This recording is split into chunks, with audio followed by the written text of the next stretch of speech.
आपण माने जानिछन्ति कि समस्ते कहीं कृष्ण को भल पाती ना आ समस्त को कृष्ण भक्ति कहीं प्राप्त हुए ना संपूर्ण सत्यटा कौन आसतु जानिबा। हरे कृष्ण।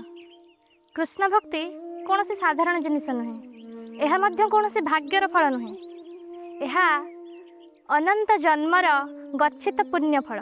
श्रीमद् भगवद गीता अध्याय 7 श्लोक 19 रे भगवान श्रीकृष्ण कहउछन्ति बहुनं जन्मनान्ते ज्ञानवानं मा प्रपद्यते वासुदेव सर्वमिति स महात्मा सुदुर्लभ।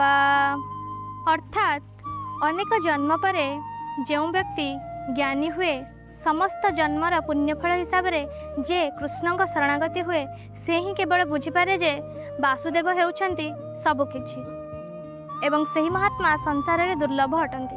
ताहले बुझिबा कथा यह कि समस्ते कृष्ण भक्ति करुनाहंती, कारण समस्तंकर आत्मिक यात्रा अलग होता है। एही संसार रे किछि लोक धन पछरे दौड़छन्ति, आउ केही नाम एवं प्रतिष्ठा पछरे, आउ किछि जण संसारर माया रे एमिति छंदी होइछन्ति जे कृष्ण को पूरापूरी भूली जाइछन्ति। किंतु जेतेबेले आत्मा अनेक जन्म घूरी घूरी क्लांत हो जाए सेतेबेले से बुझे जे प्रकृत सुख हेउछि कृष्ण को चरण रे अछि एवं सही ठारु आरंभ हुए सत्य कृष्ण भक्ति।